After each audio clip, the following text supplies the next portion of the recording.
Trump wants to loot Syria's oil, and he wants everyone to know. We are leaving soldiers to secure the oil, and we may have to fight for the oil. That's okay. And what I intend to do, perhaps, is make a deal with an ExxonMobil or one of our great companies to go in there and do it properly. Dude, you're not supposed to say that out loud. It's in bad taste. But he and his defense secretary keep saying it. We have troops in towns in northeast Syria that are located next to the oil fields. We've taken control of the oil in the Middle East in order to ensure we secure the oil fields, to strengthen our position at Dar es-Zar. Not even close. I think what you meant to say was Deir ez-Zor.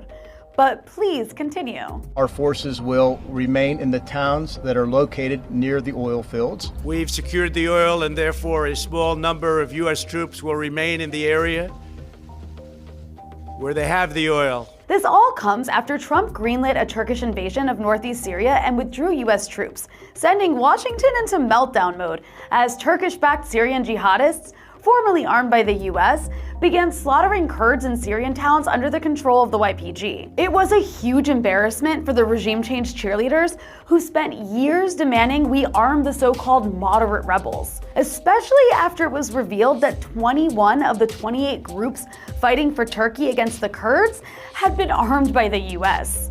Oops. And then the US reportedly killed ISIS leader Abu Bakr al-Baghdadi in Idlib of all places. The same Idlib that the media kept telling us was the epicenter of some sort of democratic Syrian revolution. The same Idlib which the US was protecting for years from Syrian and Russian military campaigns against the jihadist groups that rule the area. It's been a tough month for the foreign policy blob. First, an American withdrawal, then they find out their moderate rebels suck. And now the image of Idlib as democratic and revolutionary is shattered. But it seems Trump is changing his tune. First, Trump said he's totally leaving and it's a serious problem. We want to bring our troops back home. Then everybody was shocked when Lindsey Graham said the US will stay and take the oil. The big thing for me is the oil fields.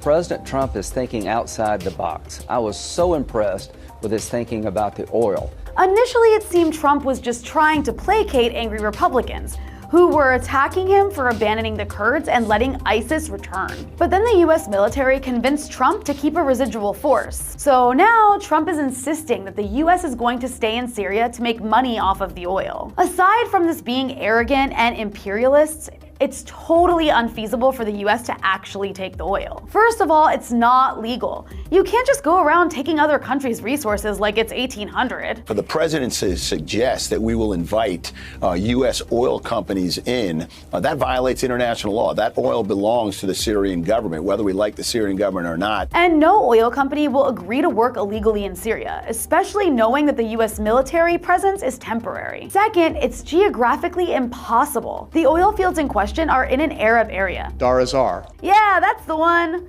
While most of the Kurdish population that makes up the SDF is in the 30-kilometer zone that the Russians just created in the north for the regime. So this idea that the Kurdish-led SDF, which is in the process of switching allegiances to the Syrian government, can just move south and control oil fields with American protection makes no sense. And who will they sell it to? The YPG was selling Syria's oil to the Syrian government, as well as to Iraq's Kurdistan regional government. But they no longer have access to the KRG border, and the Syrian government doesn't need that oil anymore, because there's plenty of it in the 30-kilometer zone. That's in addition to dams they just gained back, which will be used to fuel power stations. The White House claims it also wants to protect the oil from ISIS and Iran, but this makes no sense either. ISIS isn't there, and the oil fields have been secure for a long time and can be handed over to the Syrian government. And Iran has oil. It's not trying to take Syrian oil. In fact, if it's Iranian involvement in Syria you're worried about, then returning the oil to the Syrian government will free it from dependence on Iran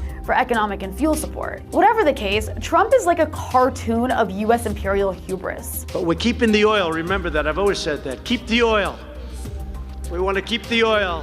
$45 million a month. Keep the oil. We've secured the oil. Looting the resources of other countries is what empires do. It's what America does. But usually the US does this in the name of humanitarian intervention or national security. And usually the US doesn't do it directly, but rather it creates the conditions for American capitalists to loot the third world. With Trump, the mask slips off. There's no pretending that it's about helping the locals. It's straight up in your face pillaging without shame. Trump even met twice with former Iraqi Prime Minister Haider al-Abadi and told him he wanted Iraq's oil. And that's what makes liberals uncomfortable. Not the pillaging per se, but the brazen admission that looting is the intention. It was very distasteful. Exactly. It's in poor taste to say it out loud. Let's not forget the time Neera Tanden, leader of the Democratic Party think tank Center for American Progress, privately argued in leaked emails that Libya should pay us back for bombing their country by giving us their oil, which is just a nicer way of saying, I'm only interested in Libya if we take the oil. If we don't take the oil, I have no interest in Libya. It's messed up, but at least he says it loud enough for all of us to hear.